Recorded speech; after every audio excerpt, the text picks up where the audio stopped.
గమనించండి, ప్రాంత నివాసులందరికీ కూడా ప్రభు అయిన యేసు ప్రభు రక్షణ సువార్తను మేము మోసుకొని వచ్చి ఉన్నాం. మరి ఈ రక్షణ సువార్తను ఎవరైతే అంగీకరిస్తారో దేవుడు వారిని పరలోక రాజ్యం అనే రాజ్యంలో మనలను ఉంచుతాడు. నా ప్రియమైన వారులారా, చూడండి, మరి యోహాను సువార్త 1వ అధ్యాయంలో ఒక మాటను మనం చదువుకున్నట్లయితే, ఆయన వెలుగై ఉన్నాడు, చీకటిలో వెలుగు సంచరిస్తూ ఉన్నది. చీకటి అంటే ప్రియమైన వాళ్ళారా, చూడండి, చీకటి వెలుగును గ్రహించటం లేదని వాక్యం సెలవిస్తుంది. చీకటి అంటే పాపము. పాపములో ఉన్న మనలను వెలుగుగా ఉన్న యేసు ప్రభు ఆయన చీకటి సంబంధంగా ఉన్న మనలను ప్రేమించి ఆయన ఎలుగుగా ఈ లోకానికి రావటం జరిగింది. ఎవరైతే ఆ ఎలుగు లోకములో సంచరిస్తూ ఉన్నది, ఇలాగా దేవుణ్ణి యేసు ప్రభు మాటలు చెప్పటానికి మేము వచ్చి ఉన్నాం. ఇదే ఎలుగు.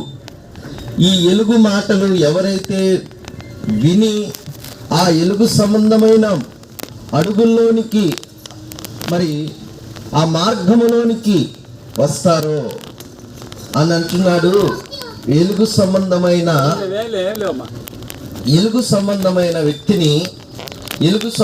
వ్యక్తి అయిన యేసు ప్రభు చెబుతున్న మాట ఏంటంటే, అంటే నేనే సత్యము జీవము మార్గమై ఉన్నాను, నా ద్వారా తప్ప ఎవరు మోక్ష మార్గానికి ఆ తండ్రి వద్దకు, ఆ పరలోక తండ్రి వద్దకు ఎవరు వెళ్ళరని వాక్యం సెలవిస్తుంది.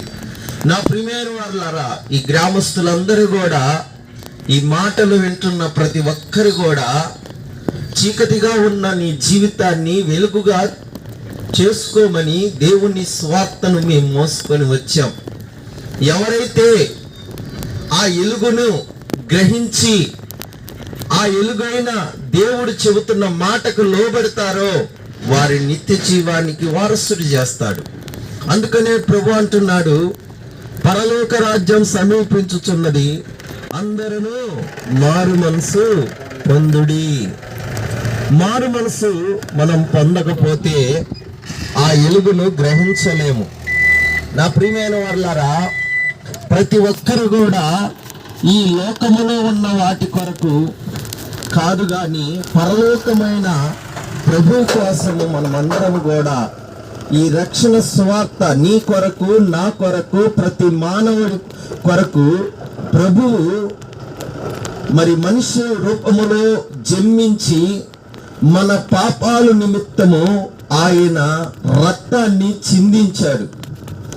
ఏ నరుడు గాని మరి ఏ రక్తము కూడా చిందించబడలేదు. ఏ రక్తము ద్వారాగా మనకు రక్షణ లేదు. ప్రభు అయిన యేసు క్రీస్తు రక్తము చేతనే మనకు రక్షణ, విమోక్షణ ఉన్నది. నా ప్రియమైన వారులారా, చూడండి, యేసు రక్తములో నువ్వు కడగబడితే నీ పాపాలకు విముక్తి, నీకు విముక్తి. రెండోది, ఈ భూ సంబంధమైన రోగాలతో, వ్యాధులతో, పలు విధములైన పీడతలతో నువ్వు బాధపడుతూ ఉంటే ప్రభు అయిన యేసు ప్రభు చెబుతున్నాడు, నేను విడిపించగలిగిన, స్వస్థపరచగలిగిన సమర్థుడను. నా ప్రియమైన వాళ్ళారా, దయచేసి గమనించండి, ఈ రక్షణ సువార్తను మీరు నిర్లక్ష్యం చేయక, నేడే రక్షణ దినము కనుక నువ్వు నమ్మి నా కొరకు యేసు ప్రభు ప్రాణాలు పెట్టాడని, ఆయన ఉన్నతమైన రాజ్యం ఇస్తాడని నువ్వు గ్రహించి ఆయన యొద్దకు వచ్చి ఆయన గాని నీవు నీ హృదయంలోనికి ఆహ్వానిస్తే నీ వెలుగులో, ఆయన వెలుగులో నిన్ను వెలిగించి అనేకులకును వెలుగుమయంగా దేవుడు నిన్ను నిలుపుతాడు.